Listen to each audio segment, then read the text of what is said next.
परमेश्वर पिता का धन्यवाद हो जिसने प्रभु यीशु मसीह के द्वारा हमसे प्रेम किया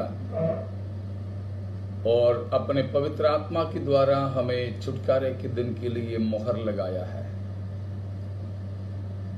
हमारे लिए क्रूस पर हुआ, पवित्र शास्त्र के अनुसार मारे जाने के बाद पवित्र शास्त्र के अनुसार जिलाया गया।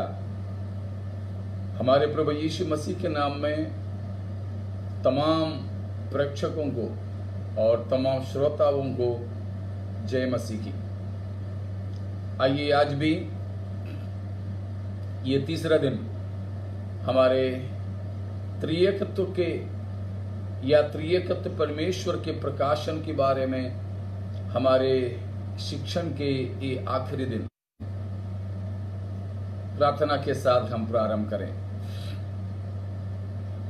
प्यारे पिता परमेश्वर, आज के दिन के लिए भी हम आपका धन्यवाद करते हैं। आपके पवित्र आत्मा के द्वारा अभी तक जैसे आपने हमें चलाया, फिर से हम आपके भरोसे में आते हैं। खुदा बाप, आपकी आत्मा आपके वचन की सच्चाइयों को ग्रहण करने के लिए हमें समझाएं। हमारी समझ और बुद्धि को आप छू लीजिए। आपके हाथों में सौंपते हैं, प्रभु यीशु मसीह के नाम से मांगते हैं, आमीन।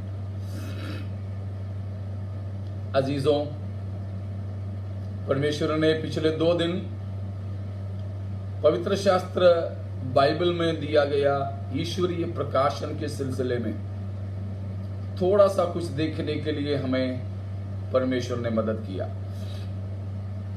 आप सबको हमारे साथ जुड़ने के लिए हम धन्यवाद देते हैं। पास्टर मनु और उनकी कलीसिया को भी विशेष हम धन्यवाद देते हैं। इस प्रकार वचन हम तक पहुंचाने में वे हमेशा प्रयास करते हैं। प्यारों, हमने पवित्र शास्त्र बाइबल में देखा कि बाइबल सबसे ज्यादा हमें जो बताते हैं वह परमेश्वर के बारे में है।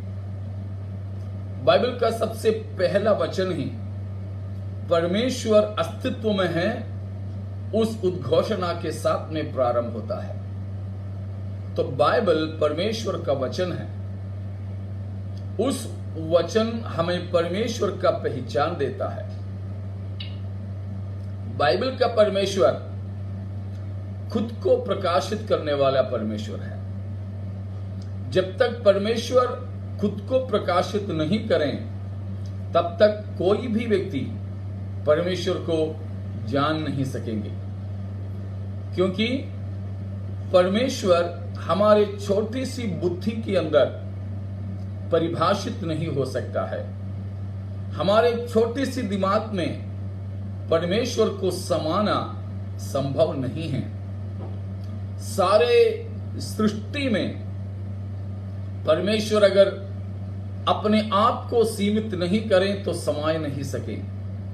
ऐसा महान ईश्वर परमेश्वर, जिसको पहचानना मानव के लिए या किसी भी सृष्टि के लिए नामुमकिन है, लेकिन वो परमेश्वर हमारे समझ के अंदर जितना हम परमेश्वर को समझ सकें, उतना खुद को हमारे लिए प्रकाशित किया है।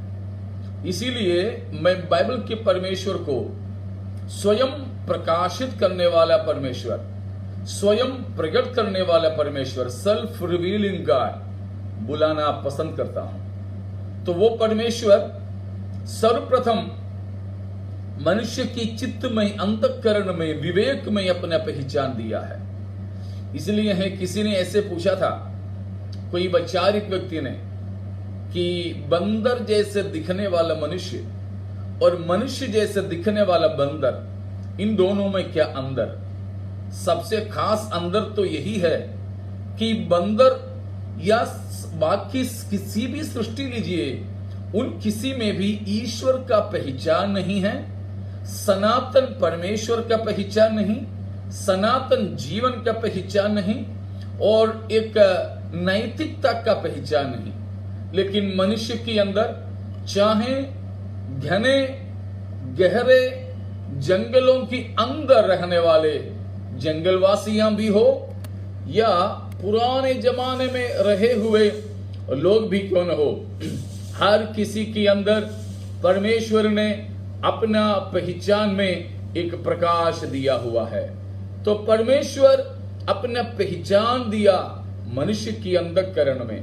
रोमियो पहला अध्याय के 19-20 अध्याय आयतों में बताया है कि परमेश्वर ने अपना प्रकटीकरण सृष्टि में किया है। हाँ प्यारों, परमेश्वर बाइबल का ईश्वर ऐसे छिपे कहीं रहने वाला ईश्वर नहीं जो परमेश्वर चाहता है कि मनुष्य उसे ढूंढ करके निकले और कहीं पावे। नहीं, बाइबल का परमेश्वर मनुष्यों को ढूंढ करके निकला हुआ, मनुष्यों को खोज कर निकाला हुआ परमेश्वर है। साथ ही साथ में बाइबल का परमेश्वर अपने आप को मनुष्य के सामने प्रकट करने वाला परमेश्वर है। परमेश्वर का सबसे खास प्रकटीकरण हुआ है अपना वचन के द्वारा। अपना वचन जब कहें, वैसे तो वचन का 3 अवस्था या रूप है, जो कहलाता है मौखिक वचन, लिखित वचन और शरीरधारी वचन।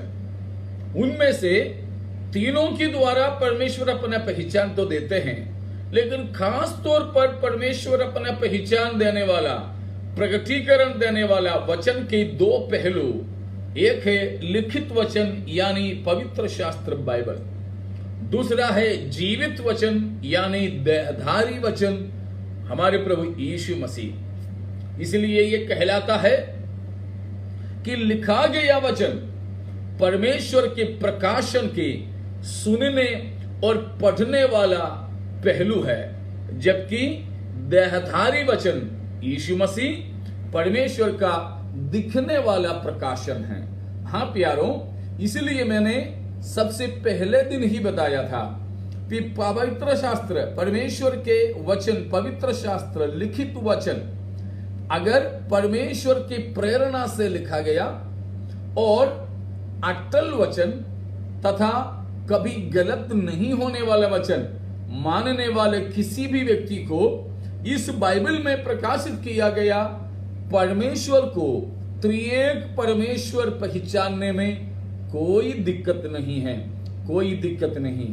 शायद हमारी बुद्धि के अंदर वो चीज पूरे उतरता नहीं होगा, हमारे बुद्धि में परमेश्वर का वो पहचान, वो प्रकटीकरण पूरे बिठाया नहीं जाता होगा, तो भी हमें मानने के लिए कोई दिक्कत नहीं है, क्योंकि कभी नहीं टलने वाला, कभी भी गलत नहीं होने वाला परमेश्वर की प्रेरणा, शास्त्र से लिखा गया वचन ये कहता है कि परमेश्वर पिता, पुत्र, पवित्र आत्मा त्रिएक परमेश्वर है।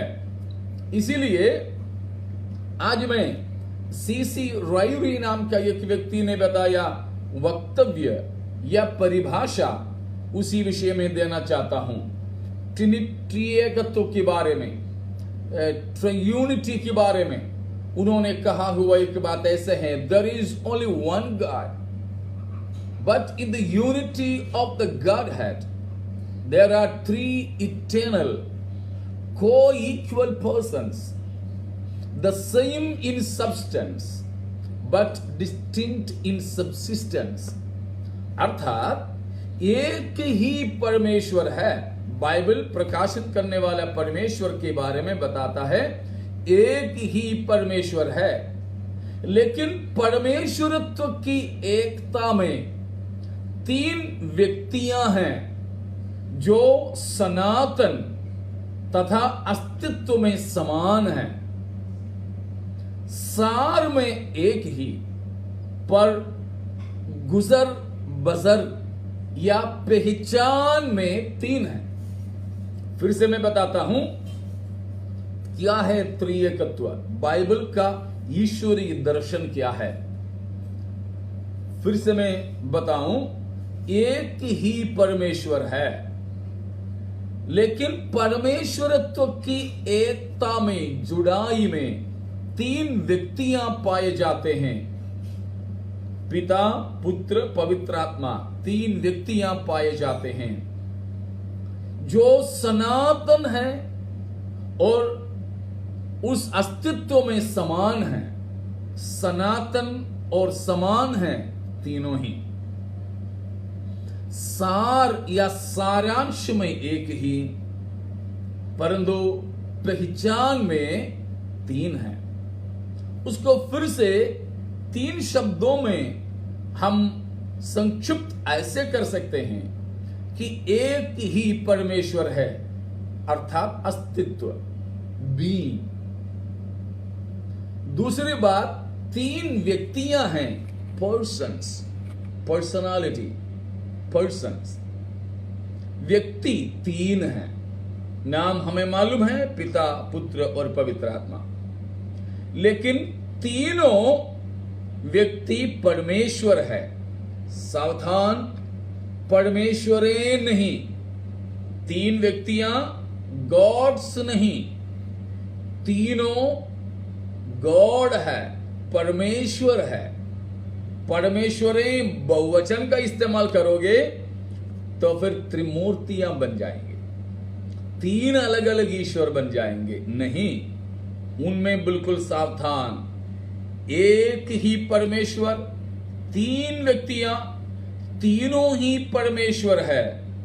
तीनों मिलकर 3 ईश्वर नहीं, तीनों मिलकर एक परम ईश्वरत्व, एक ही अस्तित्व में परमेश्वर बनता है।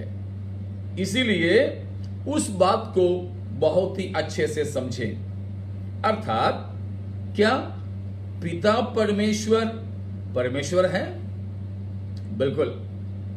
देखिए, पहला पत्रस पहला अध्याय का पहला और दूसरा वचन में वो बात बताया है। मैं आपके लिए उस वचन को पढ़ना चाहता हूं। पहला पत्रस पहला अध्याय का 1 और 2। पत्रस की ओर से जो यीशु मसीह का प्रेरित है, उन परदेशियों के नाम, जो जगहों का नाम दिया है, दूसरा पद में लिखा है, और परमेश्वर पिता के भविष्य ज्ञान के अनुसार। देखा, परमेश्वर पिता के, पिता परमेश्वर है।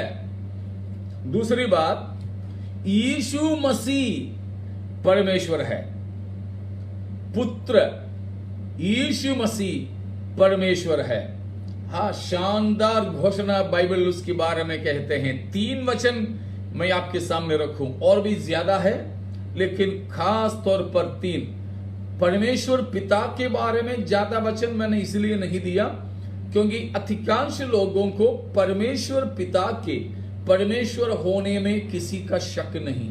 अधिकांश या सभी के सब मानते हैं कि परमेश्वर पिता परमेश्वर है, लेकिन लोग जो गलत शिक्षा देते हैं इसके बारे में, वे यीशु मसीह की परमेश्वरत्व पर सवालात उठाते हैं। इसीलिए मैं उसके लिए 3 वचन देना चाहूंगा। पहला यह है कि तीतुस 2 का 13वां पद में, तीतुस 2 का 13, इब्रानियों 1 का 8 और पहला यूहन्ना 5 का 20। तो 3 ही बात मैं फिलहाल बताने के लिए चाहूंगा। तो उसमें से एक वचन मैं आपके लिए पढ़ना चाहता हूं, तीतुस में से 2 अध्याय का 13वां पद में। और उस धन्य आशा की, अर्थात अपने महान परमेश्वर और उद्धारकर्ता यीशु मसीह की महिमा के प्रकट होने की बाट जोते हो।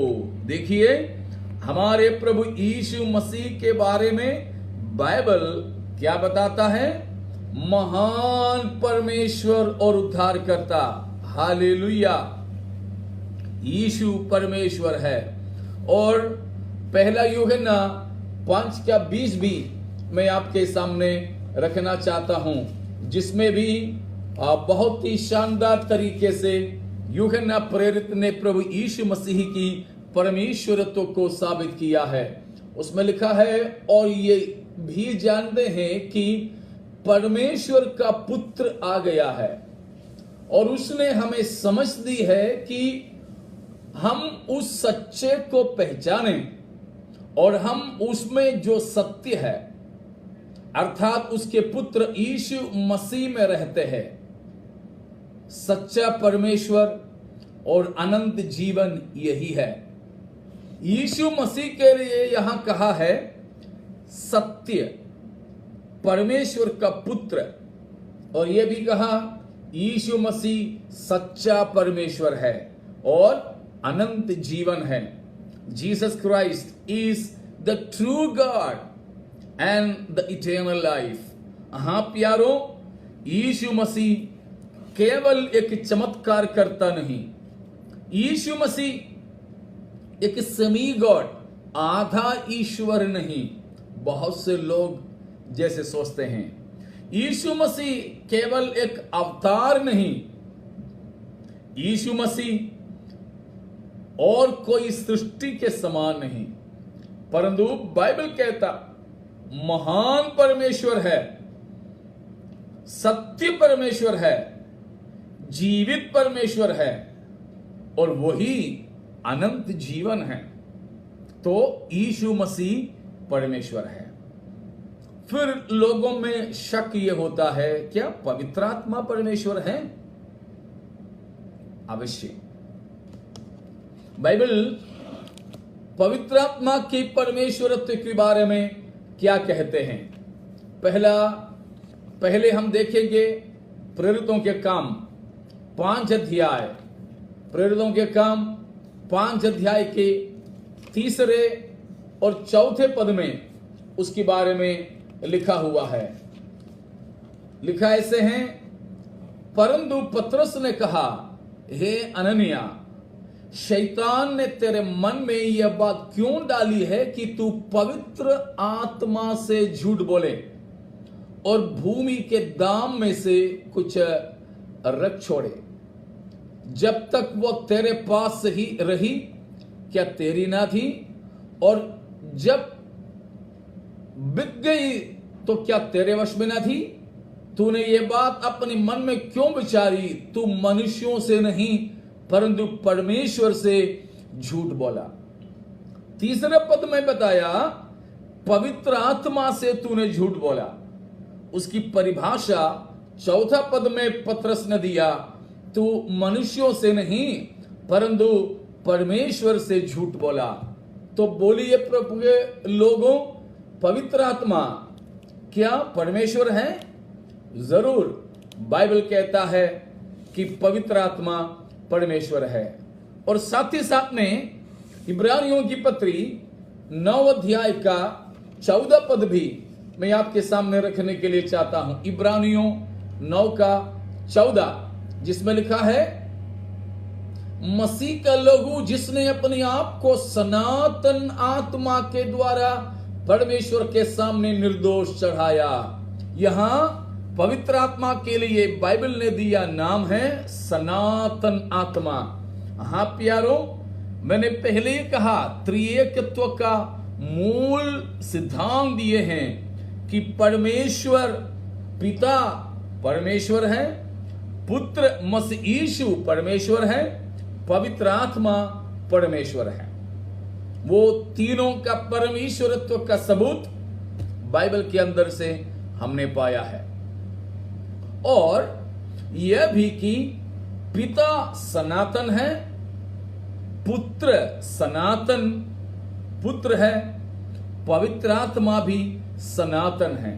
देखिए, इससे बढ़कर कोई सबूत अब सच्चाई की खोजियों को नहीं चाहिए, ये जानने और मानने के लिए कि बाइबल का परमेश्वरत्व की प्रकाशन त्रिएकत्व का प्रकाशन है, त्रिएकत्व का प्रकाशन है।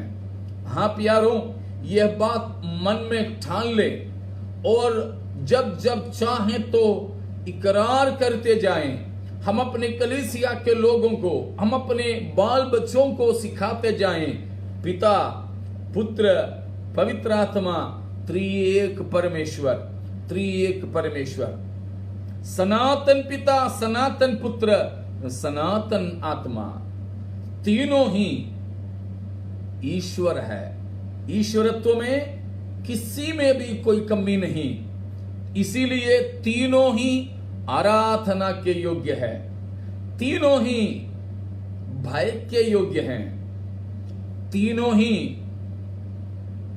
उपासना के योग्य हैं। हाँ प्यारों, लेकिन हमको तीनों को अलग अलग नहीं करना है।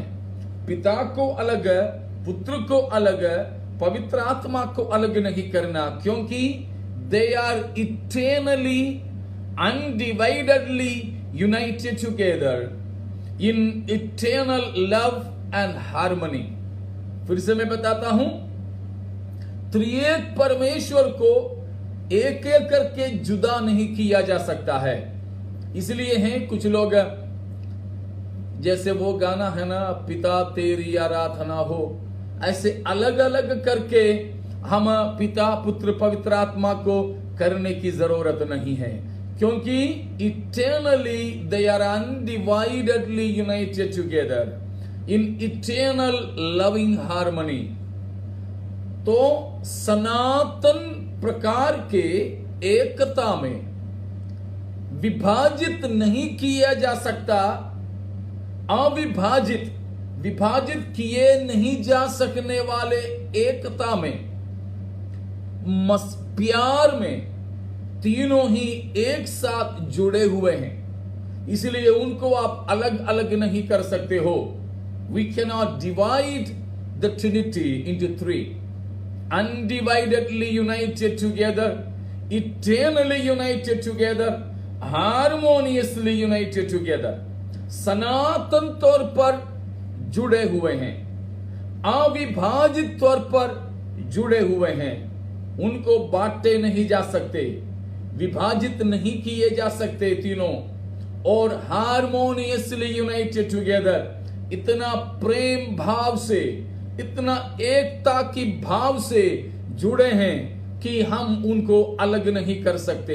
इसीलिए कभी भी प्रचारों में हो, प्रार्थना में हो, आराधना में हो, गानाओं में हो, इन तीनों को अलग अलग करने की कोशिश कदापि नहीं करें, कदापि नहीं करें। जब तीनों को हम जुड़ने से बदले जुदा करने की कोशिश करते हैं, तभी ऐसा सवाल उठता है, क्यों? पवित्र आत्मा परमेश्वर है, तो क्या परमेश्वर पवित्र आत्मा का भी आराधना हो सकता है? ऐसा सवाल ही उठते तब है जब हम तीनों को जुदा करने की कोशिश करेंगे। नहीं प्यारों, अब परमेश्वर ने ही हमें दिया हुआ व्यवस्था ऐसे हैं, पवित्र आत्मा के सहारे से, पवित्र आत्मा की जरिए से, यीशु मसीह की द्वारा पिता परमेश्वर से प्रार्थना करें। पवित्र आत्मा के जरिए से, प्रभु यीशु मसीह के नाम से पिता परमेश्वर की उपासना करें। वो तीनों के लिए बराबर मिलता है, एक को ज्यादा एक को कम नहीं। जब तीनों को तीन करके जब हम देखते हैं, तभी तो हमारी मन में थोड़ा सा दिक्कत हो जाते हैं, अरे हमने तो पिता से प्रार्थना की लेकिन अभी तक पवित्र आत्मा से प्रार्थना नहीं किया। चलो पवित्र आत्मा नाराज न हो, पवित्र आत्मा को दुख न लगे, हम पवित्र आत्मा से भी प्रार्थना कर लेते हैं। नहीं, ऐसा विचार की जरूरत नहीं। पवित्र आत्मा के, अरे मैंने उपासना नहीं किया, पिता का किया, तो पवित्र आत्मा को बहुत दुख लगेगा, पवित्र आत्मा की नजरअंदाज करता हूं, ऐसे तो नहीं होना चाहिए। चलो पवित्र आत्मा की उपासना करें। इन दिनों में आपने कई सारे प्रचारकों से सुने होंगे कि पवित्र आत्मा की तो हम कोई परवाह नहीं करते हैं, इसीलिए ये तो जमाना पवित्र आत्मा का है, चलो पवित्र आत्मा की उपासना करो। गलत है, नहीं चाहिए। परमेश्वर, त्रिएक परमेश्वर ने दिया हुआ व्यवस्था ही, त्रिएक परमेश्वर ने रखा हुआ अनुशासन ही यही है कि पवित्र आत्मा हमको यीशु मसीह और परमेश्वर पिता की ओर ले चले, जिसके द्वारा हम परमेश्वर की उपासना करें जो त्रिएक परमेश्वर का है। हमने पवित्र आत्मा तेरी आराधना हो ना बोलने से पवित्र आत्मा को कोई दिक्कत नहीं, लेकिन हमको यह मानना है पिता, पुत्र, पवित्र आत्मा त्रिएक परमेश्वर है, एक साथ में परमेश्वर है। हाँ, अभी तक आपको इतना तो मालूम हो गया होगा कि तीनों का परमेश्वरत्व के बारे में, सनातनत्व के बारे में, पिता, पुत्र, पवित्र आत्मा की एकता के बारे में। तो अब मैं आपके सामने रखने के लिए चाहूंगा कि दो बात और, कि परमेश्वर एक ही है, परमेश्वर एक ही है। उसके लिए तो हम बहुत से वचन उत्पत्ति से लेकर प्रकाशित वाक्य तक देख सकते हैं। मुझे याद है कल हम समाप्त किए थे कि त्रिएकत्व के बारे में पुराना नियम में से सबूतों को देख रहे थे। हमने भजन संहिता तक, यशायाह तक देखे थे, भजनों में आने के लिए बाकी था और नया नियम भी बाकी है। उसमें हम आने से पहले इस बात को मैं फिर से रख रहा हूं कि बाइबल कहते हैं कि there is only one God, परमेश्वर एक ही है, परमेश्वर एक ही है। वो उसके लिए कुछ वचन आपके सामने मैं रखना चाहूंगा। कल भी उसमें से एक मैंने रखा था कि व्यवस्था विवरण 6:4, याकूब 2:19, पहला कुरिन्थियों 8:5 और 6 पद, पहला तिमुथी 2:4 वचन, रोमियो 16:24, 25, 26, और परमेश्वर ने 10 आदेश जो दिया पुराना नियम में, व्यवस्था विवरण 20 अध्याय, जहां पर पहला दूसरा वचनों में, आज्ञाओं में परमेश्वर ने इस्राएलियों से कहा था कि मेरे सिवाय तुम्हें और कोई ईश्वर नहीं होना चाहिए। तो यीशु मसीह ने यूहन्ना 14 में, 15 में, 16 में, या यूहन्ना की सुसमाचार में खास तौर पर कई बार कहा, सुसमाचार की अन्य पुस्तकों में कई बार यीशु मसीह ने कहा कि परमेश्वर एक ही है, मैं और पिता एक ही है। उस प्रकार कई बार यीशु मसीह ने हमें इस बात को सिखलाया है कि एक ही परमेश्वर है।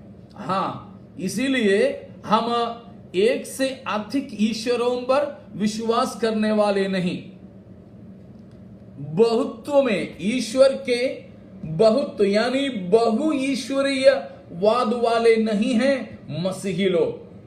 एकमात्र परमेश्वर पर विश्वास करते हैं, लेकिन वो एकमात्र परमेश्वरत्ववाद, जैसे यहूदियां कहने वाले एब्सोल्यूट मोनोथीज्म जो कहते हैं कि बिल्कुल सख्त एकतावाद नहीं है, जैसे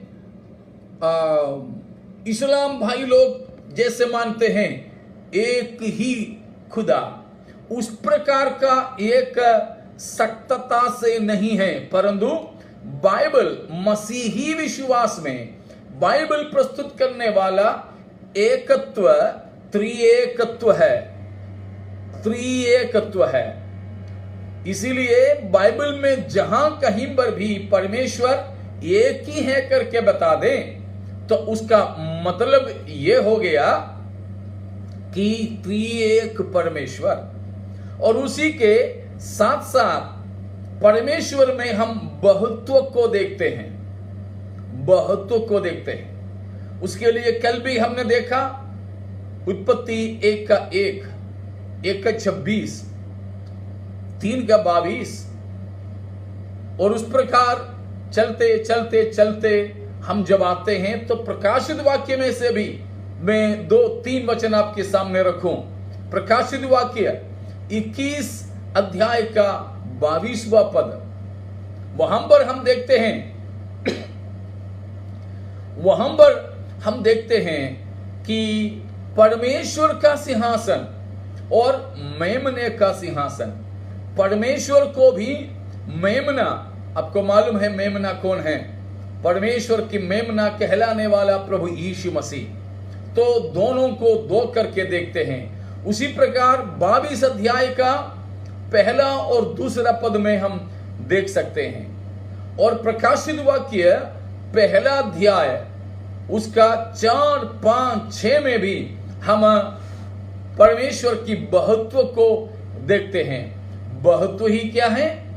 परमेश्वर में त्रिएकत्व को हम उन हर जगहों पर देखते हैं। विशेषकर प्रकाशित वाक्य पहला अध्याय में उसकी 4, 5 और 6 आपके सामने में रखने के लिए चाहता हूं। प्रकाशित वाक्य पहला अध्याय और उसका 4 और 5 आगे को है, 8वां पद तक है, लेकिन मैं 1-2 पद ही पढ़ूंगा।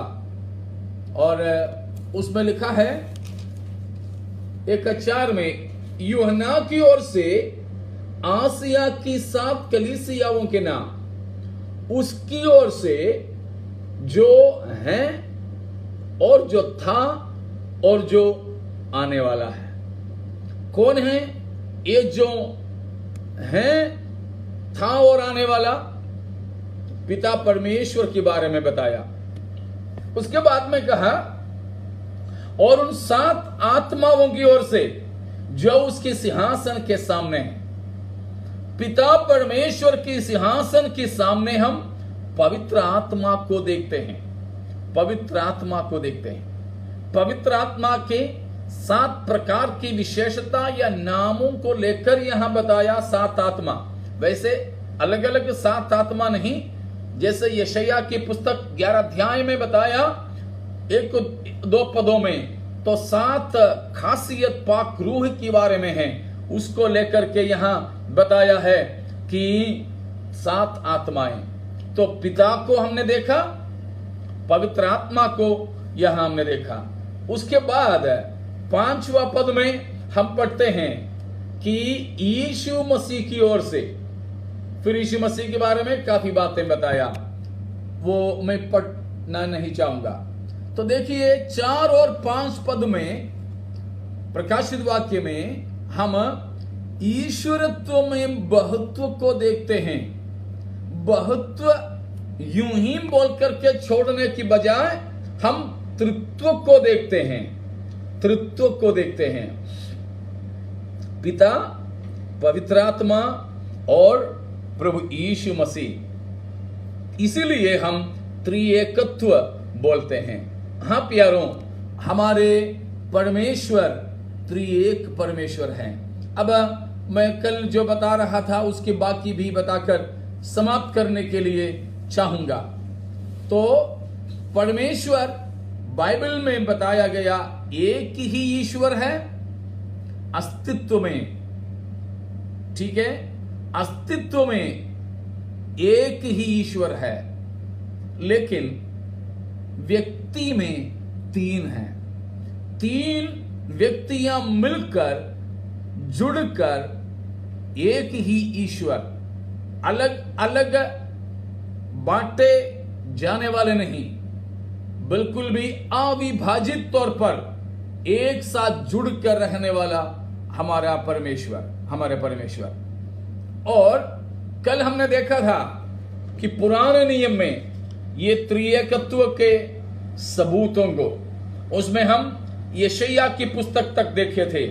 आज जल्दी इस बात को बोलकर मैं समाप्त करूं कि भजन संहिताओं में भी हम पिता, पुत्र, पवित्र आत्मा को एक साथ में देख सकते हैं। भजन संहिता 2 सबसे पहला मैसियानिक साम यानी मसीही भजन कहलाता है। वहां पिता बात करता है, पुत्र बात करता है, पवित्र आत्मा को भी हम बातें करते हुए देख सकते हैं। कि जैसे भजन संहिता 2 में 1 से लेकर जो है 6 तक पिता बातें करते हैं, तो उसके बाद पुत्र बात करता है। लेकिन 10, 11, 12 पद पवित्र आत्मा पुत्र के बारे में संसार के हाकिमों को, राजाओं को बता रहा है। तो भजन संहिता 2 में हम त्रिएक परमेश्वर को देख सकते हैं, त्रिएक परमेश्वर को। उसके बाद जब हम आगे को चलें तो जरूर देख सकते हैं भजन संहिता 45 में 6 से लेकर 8 तक के पदों में वह पुत्र के बारे में पिता का कहना है। वो हम इब्रानियों की पत्री पहला अध्याय की 8वां पद में पाते हैं।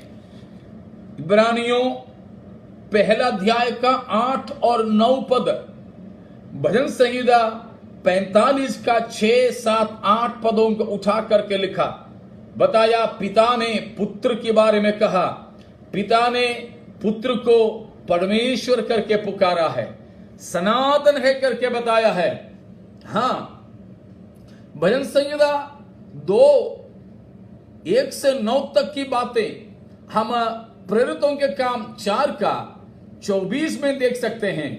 उधर भी नया नियम में यह बात साबित हुआ है। भजन संहिता 2 में जो बताया वो पिता ने पुत्र के बारे में बताया है। भजन संहिता 40 उसकी 6 से 8 तक की पद पुत्र पिता से कह रहा है। 45 में पुत्र से पिता कहता है, लेकिन 40 में पुत्र पिता से कहता है। उसका सबूत हमें मिलती है इब्रानियों की पत्री 10 अध्याय के 4 से लेकर के पदों में। उसी प्रकार भजन संहिता 110 में उधर भी कहता है दाऊद कि यहोवा प्रभु परमेश्वर मेरा प्रभु से कहा। यहोवा ने मेरा प्रभु से कहा। यहोवा पिता परमेश्वर को दर्शाता है, मेरा प्रभु यीशु मसीह को दर्शाता है। यीशु मसीह ने स्वयं उस बात को मत्ती के सुसमाचार 22 अध्याय 41 से 46 तक की पदों में बताया। इब्रानियों की पत्री पहला अध्याय का 13वां पद में उस बात को उठा करके कहा कि भजन 110 में जो बताया 1 से 5 तक की पदों में वो पिता ने पुत्र के बारे में कहा है। उसी प्रकार भजन संहिता 22, भजन 22 में पुत्र पिता को पुकार रहे हैं, ए मेरे परमेश्वर, एलोई एलोई लमा शबक्तानी। तो पिता को पुत्र चिल्ला करके कहता है। तो इस प्रकार पुराने नियम में बहुत से भाग ऐसे हैं जहां परमेश्वर की एकता को, बहुत्व को और उससे बढ़कर परमेश्वर के त्रिएकत्व को दर्शाते हैं। और उसी तरह गिनती की पुस्तक 6 अध्याय 24 से लेकर 26 तक की पदों में इस्राएलियों को आशीष देते हैं। 3 बार यहोवा इस प्रकार यहोवा का नाम लेकर 3 बार वहां आशीष देने से सूचना मिलती है एक त्रिएकत्व का। लेकिन उसको लेकर के हम एक सिद्धांत को साबित नहीं कर सकते हैं, लेकिन साफ साफ सिद्धांत साबित है तो उसके सहारे में हम इसको भी ले सकते हैं। अगर कोई उसको लेना नहीं चाहे, नमस्कार, कोई दिक्कत नहीं, छोड़ दीजिए। उसी प्रकार यशायाह 6 का 3 में हम कहते हैं, हम देखते हैं कि सराबियों परमेश्वर की महिमा कर रहे हैं। सेनाओं की यहोवा परमेश्वर पवित्र पवित्र पवित्र है। वैसे ही हम प्रकाशित वाक्य 4 की 8 में भी पाते हैं पवित्र पवित्र पवित्र। 3 बार इन हर जगह पर परमेश्वर की महिमा या परमेश्वर के नाम लिए जा रहे हैं। वो भी एक त्रिएकत्व की तरफ में संकेत है, पक्का संकेत है। ठीक है, नया नियम में भी मैं 1-2 बात बोल करके समाप्त करना चाहता हूं। नया नियम में भी बहुत से बातें सबूत हमें हैं कि परमेश्वर एक ही है मगर त्रिएक परमेश्वर हैं।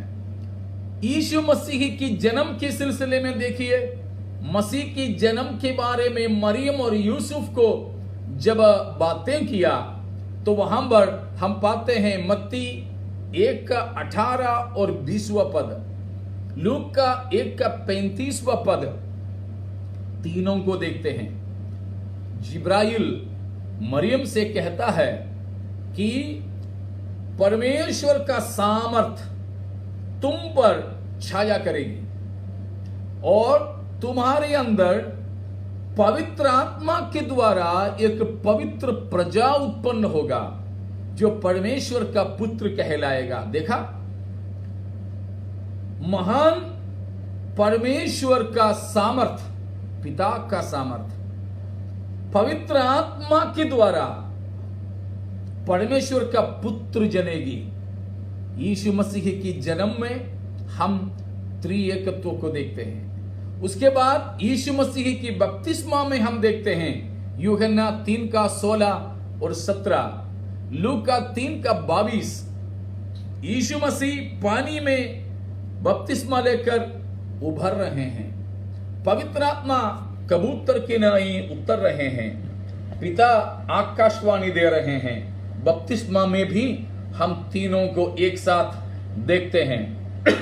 यीशु मसीह की परीक्षाओं में मत्ती 4 का 1, पवित्र आत्मा ने यीशु मसीह को जंगल की ओर लेकर गया। पवित्र आत्मा और यीशु मसीह वहां दिखाई पड़ते हैं। यीशु मसीह की शिक्षाओं में हम पाते हैं यूहन्ना 14 का 16, तीनों को हम देखते हैं। मैं पिता से मांगूंगा, पिता तुम्हें और एक सहायक भेजेंगे। हां, पिता से पुत्र मांगने से पुत्र के कहना अनुसार पिता पवित्र आत्मा को तुम्हारे लिए भेजेंगे। तीनों को हम पाते हैं। वहां पर जो दूसरा सहायक करके कहा है, वहां यूनानी में एलोस करके हैं, ALLOS, एलोस। उसका मतलब है कि अनदर ऑफ सेम काइंड, एक ही प्रकार का दूसरे की चीज। लेकिन यूनानी में दूसरे के शब्द है हेटेरोस। हेटेरोस उसका मतलब है अलग प्रकार की दूसरी चीज, अलग प्रकार की दूसरी चीज। तो सामान भी अलग है, उसका सार भी अलग है, लेकिन आलोस दूसरा है मगर एक ही प्रकार का है। तो यहां बताया गया शब्द है अलोस, यानी जैसा मैं यीशु मसीह पुत्र, वैसा ही एक दूसरे व्यक्ति को, पवित्र आत्मा को तुम्हारे लिए भेजेंगे। तो यीशु मसीह की शिक्षाओं में, प्रेरितों के काम 1 का 4 और 8 में भी हम वैसे ही देखते हैं। प्रभु यीशु मसीह की क्रूस की मृत्यु में जान देते समय प्रभु यीशु मसीह ने चिल्ला करके कहा, हे मेरे पिता, मैं अपनी आत्मा तेरे हाथों में सौंपता हूं। जिलाए जाने में तीनों को हम एक साथ में देखते हैं। क्या है जिलाए जाने में एक साथ में देखना? यीशु मसीह मुर्दों में से जिलाया जाता है, पिता उसे जिलाता है, पवित्र आत्मा की जरिए से जिलाते हैं। वो भी हम इफिसियों 1 अध्याय उसकी 19 से लेकर 24 तक की पदों में, और इब्रानियों की पत्री 13 का 20वां पद में, फिलिपियों की पत्री 3 का 9 से लेकर के पदों में, इन हर जगहों पर देखते हैं यीशु मसीह की जी उठने में। यीशु मसीह की प्रार्थना में भी उसी प्रकार है, चाहे गेत्सेमने की वाटिका में प्रार्थना हो या अन्य समयों में हो, हमको सिखलाया हुआ प्रार्थना हो, यीशु मसीह ने स्वयं किया हुआ यूहन्ना 17 अध्याय के प्रार्थना हो। इस प्रकार प्रभु यीशु मसीह की सेवकाई, जिंदगी, जन्म, क्रूस की मृत्यु, जी उठना, प्रार्थना, हर एक चीजों में हम तीनों को एक साथ में देखते हैं। और प्रेरितों ने शिक्षा जो दिया उसमें भी हम वैसे ही देखते हैं। 1 कुरिन्थियों 12 अध्याय का 4 से लेकर के पदों को देख लेना। पिता, पुत्र, पवित्र आत्मा को हम वहां देखते हैं। और दूसरा कुरिन्थियों 13:14 में आशीष का वचन देते, वो भी पिता, पुत्र, पवित्र आत्मा। यीशु मसीह ने बपतिस्मा देने के लिए जो सूत्र बताया, मत्ती 28:18-19, विशेषकर 19 और 20 में कहा है कि पिता, पुत्र, पवित्र आत्मा के नाम से बपतिस्मा देना। तो इस प्रकार अनंतता में भी हम तीनों को एक साथ में देखेंगे। वो है, हमने प्रकाशित वाक्य में से देखा। समय समाप्त होने के कारण मैं भी यहां समाप्त करने के लिए चाहूंगा। प्यारों, उसकी विशाल पढ़ाई में तो बहुत तो दिनों में हमें पढ़ने के लिए हैं, एक एक पद लेकर के देख सकते हैं। और परमेश्वर के जो एट्रीब्यूट्स, स्वभाव देखते हैं, 20-21 बातें उसमें हैं। उन भागों को जब हम देखें तो वो तीनों में 21 बात ठीक बैठता है। और तीनों केवल शक्ति नहीं, व्यक्ति है। पिता एक व्यक्ति है, यीशु मसीह एक व्यक्ति है, पवित्र आत्मा भी एक व्यक्ति है। तीनों व्यक्तियां हैं, लेकिन तीनों अलग अलग दिखने वाले व्यक्ति एक साथ जुड़कर एकमात्र सत्य सनातन परमेश्वर बना है। आइए प्यारो, अगर बाइबल का परमेश्वर त्रिएक नहीं, हमारे उद्धार से ही नहीं, त्रिएक नहीं बाइबल का परमेश्वर, उपासना से ही नहीं, और त्रिएक नहीं बाइबल का परमेश्वर, तो वो सनातन परमेश्वर भी नहीं हो सकता। उन भागों में हम जा नहीं पा रहे हैं, लेकिन हमारे उद्धार के सिलसिले में, आराधना की शिक्षा में और ईश्वरीय सिद्धांत में ही परमेश्वर त्रिएक होना जरूरी है। इसीलिए बाकी किसी भी ईश्वरवाद से बढ़कर बौद्धिक तौर पर भी साबित किए जाने वाला, वचन की हिसाब से भी साबित किए जाने वाला एकमात्र शिक्षा है, वो है त्रिएक परमेश्वर का। इसीलिए आइए प्यारों, कोई भी व्यक्ति परमेश्वर की पहचान में कोई त्रुटि किए हैं, आज वापस आ जाएं। अगर त्रिएक परमेश्वर करके बाइबल की परमेश्वर पर ईमान नहीं लगाओगे तो वो गलत शिक्षा है, गंभीर गलती है, सनातन जिंदगी पर असर कर सकता है। इसलिए मन फिराकर सच्चा त्रिएक परमेश्वर को अपनाते हुए अपना जीवन को समर्पण करें, सत्य को ग्रहण करते हुए सच्चा परमेश्वर के उपासना करके, प्रचार प्रसारण करके अनंत जीवन की बाट जोने में हम सबको परमेश्वर सहायता करें। इन वचनों के द्वारा परमेश्वर हमें मदद करें। प्रेमी